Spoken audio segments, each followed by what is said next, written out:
Party तरफां सौंपियल ज़िम्मेवारियुनि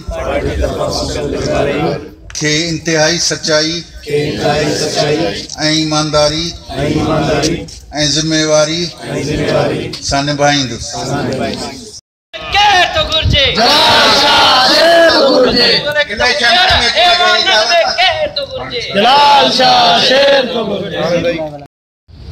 ऐं वरी 1799 में सेंगापटन में जम्मू के शिकस्त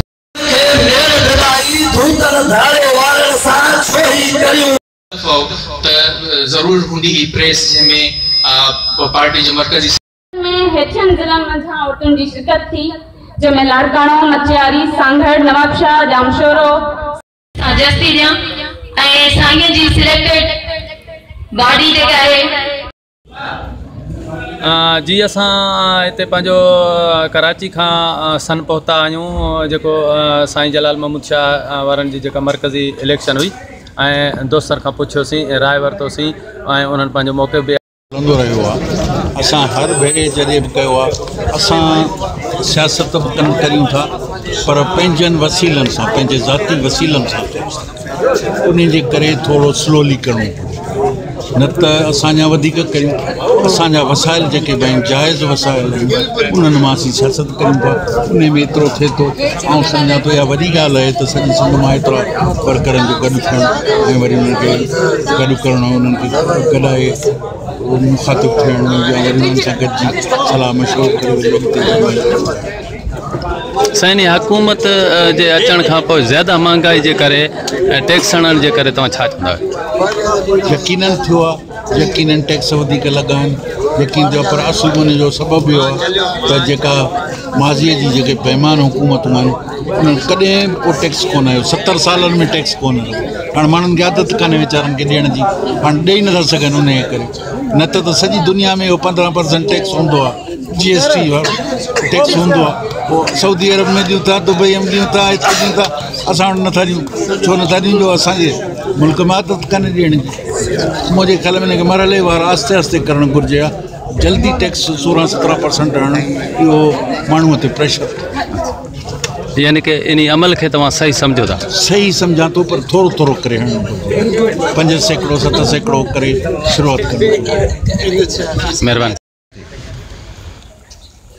काफ़ी जाइनि ते मट चङी असीं ख़ुदि बि ॼाणी वाणी मट करे वेठा आहियूं, ॾिसूं त थिए छा थो। छो त असांखे ख़बर आहे त बेईमाननि जो वरी बि साथारी उहे ई रहंदा, उहे ई कुवतूं रहंदियूं, उन्हनि खे साथ वरी बि उहे ई रहंदा, तहफ़ुज़ बि उहे ॾींदा ऐं लाइन बि उहे ॾींदा। उन जे करे असीं त मट करे वेठा वाश करियूं त ॾिसूं त छा थो थिए हिननि सां। भला जेतिरे हद ताईं बि बेईमान खे नुक़सानु थिए थो त बि असांजो फ़ाइदो आहे, त बि असांजो फ़ाइदो आहे असांजे मुआशिरे में असांखे वधण जो अॻियां अचण सां। जे अगरि बेईमान खे मोचड़ो लॻे थो, को ॿधबना थिए थी, का हीअ थिए थी त असांजे न इन करे इहे ॻाल्हि थींदी ऐं यकीनन इन जो पर इन में पोइ बि उनजे बावजूदि बि कॾहिं बि पंहिंजे दुश्मन खे कमज़ोर न ॾिसणु घुरिजे। त असांजो दोस्त असांजो मुखालिफ़ आहे, असांजो सफ़ा कमज़ोर आहे, बसि हाणे वठि थियसि ईअं कोन्हे। हू पासा मटाइण उन्हनि जो कमु आहे, पासा मटाए वरी ॿियो रूप वठी वरी अची ईंदव। PP न हूंदी त PTI या मुस्लिम लीग जे रूप में बि अची वेंदव, उहे सॻई माण्हू अची उन करे तव्हां बि पंहिंजा पेर झलियो त तव्हां घटि में घटि पंहिंजे क़दमनि ते बीठा आहियो, पंहिंजे पार्टीअ जे निशान ते बीठा आहियो, इहो त ज़ाहिर थिए। तव्हां त हुननि वांगुरु कोन था भॼो। सो इन करे इन जी तयारी कजो। ऐं तुंहिंजी ॻाल्हि सां काफ़ी संजीदा वरितो, नुक़्ता नोट करणु चाहींदा आहिनि। तो चयो त जेको आहे असांखे हाणे मुल्क खां ख़तरो आहे, तो चयो या ॿिए कंहिं चयो? हातन चयो। हा, हातन चयो त हींअर असांखे ॿियनि खां त ठहियो पर मुल्कनि खां वॾो ख़तरो आहे। वाकई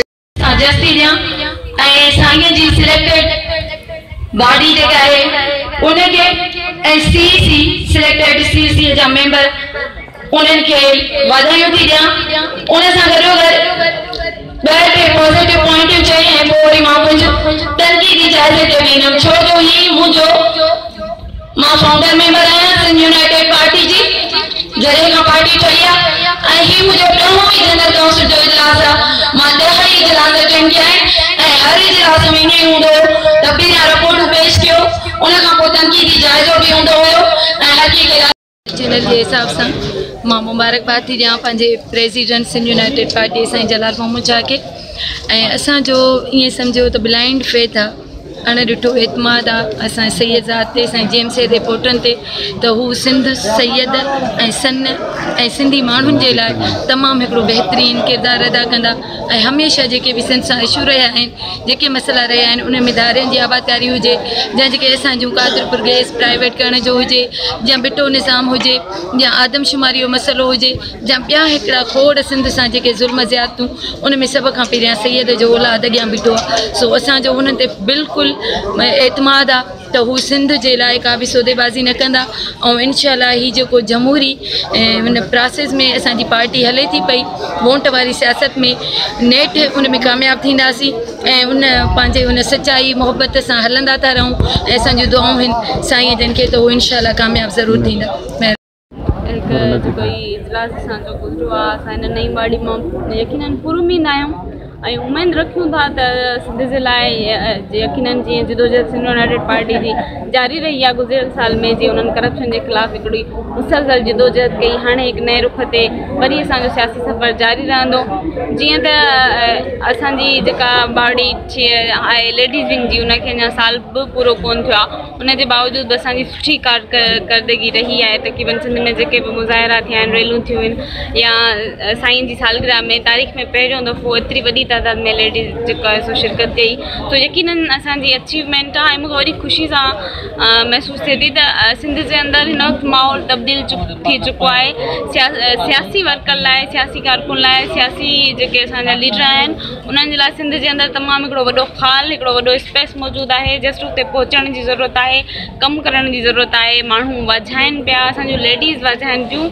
उहो दौर असां काफ़ी पोइ ते छॾे आया आहियूं, जॾहिं असांजी लेडीज़ ते ॿाहिरि निकिरण ते पाबंदी हुई, जॾहिं असांजी छोकिरियुनि ते पाइण ते पाबंदी हुई। हिन वक़्तु माशाअल्लाह असांजी सिंधी क़ौम क़दम तरक़ी जी तरफ़ वधाए पई। हिन वक़्तु तव्हां ॾिसो सिंध जो शायदि ई को स्कूल ॻोठ हूंदो जिते छोकिरियूं न पढ़ंदियूं हूंदियूं। सो यकीनन असां कामयाबी जी तरफ़ वञूं पिया ऐं असांखे जस्ट पंहिंजी रुगो हिमत करणी आहे, पंहिंजो जज़्बो खणी करे वञिणो आहे। मां पूरो उमीद आहियां त हिन वक़्तु जेका असांजी 13 ज़िलनि में ऑर्गेनाइज़िंग कमेटी आहे, उनखे असां बाक़ाइदगी सां ज़िलनि जी कमेटी उते जेको आहे सो ज़िले कांग्रेस छॾाए करे उहा मुकमल वाड़ी उते आणींदासीं। ऐं जेका असांजी BD इलेक्शन आहे, मां पूरो उमीद आहियां त ॿियो न त घटि में घटि असांजी पूरी कोशिशि हूंदी त जिथे जिथे बि असांजी ऑर्गेनाइज़िंग कमेटी बि तोड़े मौजूदु आहे, उते असां पंहिंजी जेके आहिनि से अदियूं जेके आहिनि उन्हनि खे यकीनन BD इलेक्शन में कोशिशि कंदासीं त हू कॉन्टेस्ट कनि। हेठियनि ज़िलनि मंझां औरतुनि जी शिरकत थी, जंहिंमें लाड़काणो, मचियारी, सांगड़, नवाबशाह, जामशोरो, सेवण, खेत्र मीरस ऐं कंबर शेदात ॻोठ शामिल आहिनि। उन बैदि फौरी मरकज़ी इजलास कोठायो वियो। साईं जेम्स जी सालगिरह लाइ मुख़्तलिफ़ ज़िलनि जा दौरा कया विया ऐं सालगिरह में 800 औरतुनि जी शिरकत कराई वई। ॾिसो हिन वक़्तु ताईं मां सम्झां थी त असांजी क़ौमी सियासत जे अंदरि जेको तमामु वॾो ख़ाल रहियो, या असां उहे पंहिंजा जेके आहिनि सो अचीवमेंट उहा हासिलु न करे सघियासीं। उनजो मां सम्झां थी किथे न किथे वॾो सबबु इहो बि आहे त असां हिन वक़्तु असांजे हिन मुल्क जी जेको आहे सो 52% असां लेडीज़ आहियूं, 52% हिकिड़ो तव्हांजी औरत आहे जंहिंखे तव्हां घरनि ताईं महदूद करे छॾियो आहे, जिन खे तव्हां सियासत खां परे था रखो।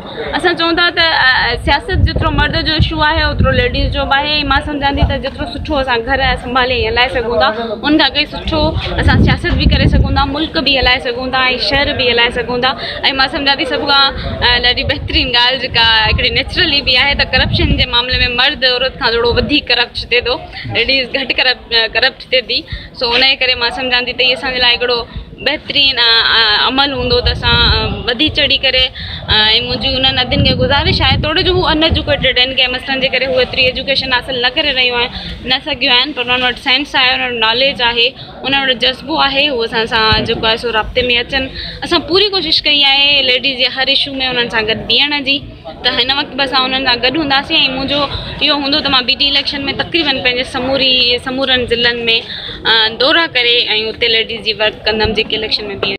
जेका सूरत हाल आहे उहा इहा आहे त असांजा आम तौर ते जेको तबिको आहे जो ख़ासि तौर ते पंहिंजे ज़ाती मफ़ादनि खे ॾिसे थो खणे थो ऐं उहो लातालुक थो रहे पंहिंजे क़ौमी मसइलनि में।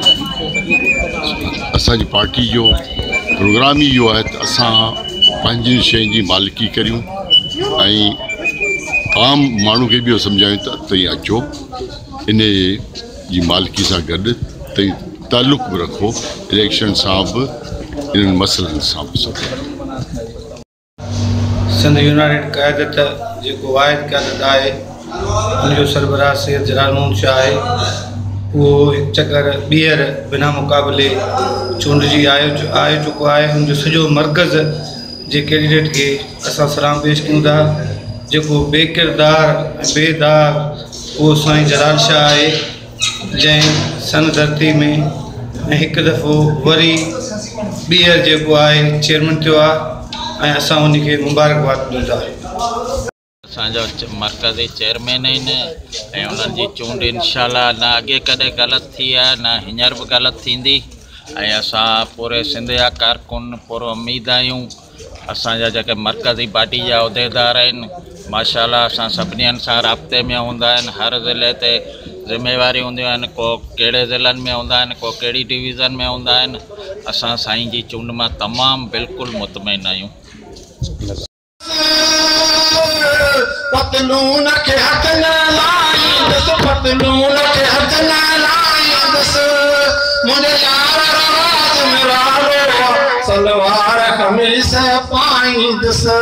मुझी बात ना है झूठ न पायो सोच फूट न तो न कुने हंडाया मां। मुखे इधर उधर जी केड़ी खबर तुझे शहर जो न आया मां। हम तुम न ॻाल्हाए साफ़ सिंधी में ॿुधाए न तो उर्दू ॻाल्हाया मां। मुखे इधर उधर जी केड़ी खबर तुझे शहर जो न आया मां। जे यारी रखी तया जाने सां तो गुलाम हुसैन से यारी निभा, तो गुलाम हुसैन से यारी निभा। छड़े शहर जे शौकन खे मिठड़ा अचनी है बटे तू मुंह वट रह जा। अचनी है बटे टिक मुंहिंजी ॿोली अची सके तो के सिंधी सेखारिया मां। मुखे इधर उधर जी कहिड़ी ख़बर तुझे शहर जो न आया मां। हो जी हो असां गानो कोन ते कम भी करे लेडीज ते कम छापी करे। असी जमहूरियत पसंद इलेक्शन जो मोर्चो इस्तेमाल कंदा वॾो जेको आहे त वोट बैंक जेको आहे औरतुनि जो आहे ऐं असां उन ते केतिरो कमु करे रहिया आहियूं। उनजे लाइ सोचणु खपे, उन लाइ लाइमल ठाहिणु खपे ऐं वार्ड लेवल जी तंज़ीम जोड़णु खपे। वार्ड लेवल जी ऐं क़यादत खे ई रिक्वेस्ट कंदुसि त ॿिनि तालुकनि ॿिनि ज़िलनि या ॿिनि जेको आहे त सीटुनि खां निकिरो। सकरंड जाम छोरो हैदराबाद नवाबशाह सॼी सिंध घुमे। हाँ अवां जी पंहिंजूं सीटूं ज़रूर आहिनि पर उनखे पूरी सिंध ताईं खणी हलो। जेका अवां कोशिशूं सिंध जी ख़ुशहालीअ लाइ वरितियूं साराह जोगियूं पर नतीजा खेज़। जेकर पाण गॾिजी अॼोको जेको इजलास हो इन इजलास जी जेका इंतज़ामी कमेटी जोड़ी वई उन जो मेंबर हुयुसि ऐं मुंहिंजी कोशिश हुई मां दोस्तनि खे राय ॾिनी त हिन इजलास में हिन जनरल काउंसिल में घटि SUP खे संजीदा डिस्कस करणु खपे।